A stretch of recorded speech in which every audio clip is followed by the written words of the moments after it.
We have those stories and more coming up here on this live newscast. But first, let's have a conversation here with my guest, who is a man who is here to respond to some damning allegations from the Auditor General regarding how the Hustler Fund is being operated. Cabinet Secretary in the Ministry of Cooperatives and Micro, Small and Medium Enterprises Development, Bwana Simon Chelugui, thank you so much for making time for us here on The Explainer.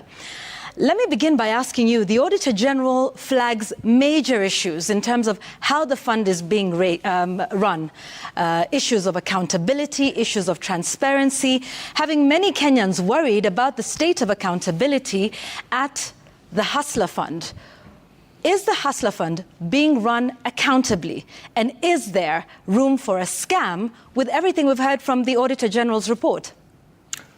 Thank you, Yvonne, and thank you for this opportunity to be able to explain to Kenyans the status of the Hustler Fund. From the onset, I would say Hustler Fund was a government intervention to address market failure.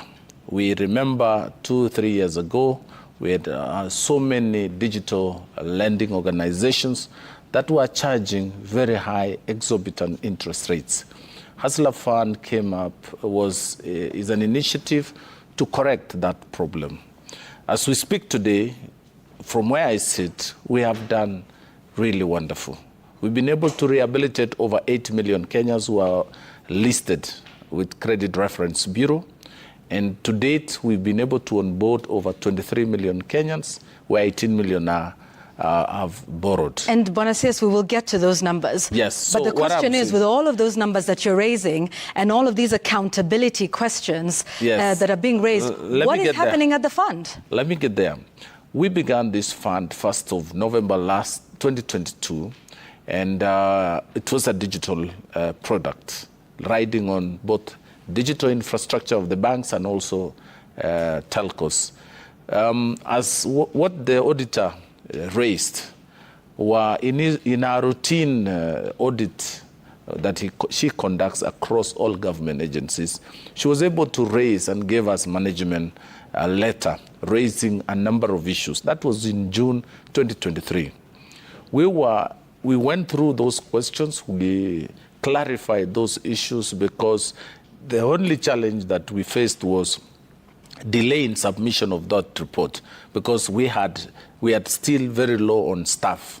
But since then, we have addressed all those issues, and we were waiting for the Auditor General to come back to verify the system. Since then, we've not had a second chance or review by the Auditor General.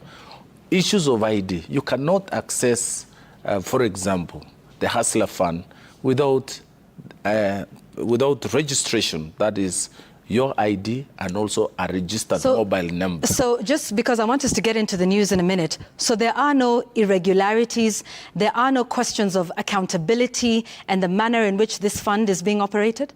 I can stand here and face Kenyans and tell them, as we speak, the fund is safe and sound and secure. And we can account to every shilling. No funds have been lost, and whatever management issues raised by the Auditor General have since then been addressed and corrected and aligned. If there were triangulation issues and reconciliation issues and system challenges that are common with all digital processes, have all been addressed. Okay, we will come back and talk more about the fund, including those numbers that you're giving. Stay with us here on The Explainer, the Cabinet Secretary in charge of the Ministry of Cooperatives and Development, here to talk about the questions around the Hustler Fund. Any questions you have, the hashtag is The Explainer at Citizen TV Kenya, at Yvonne Okwara. We'll be back with the CS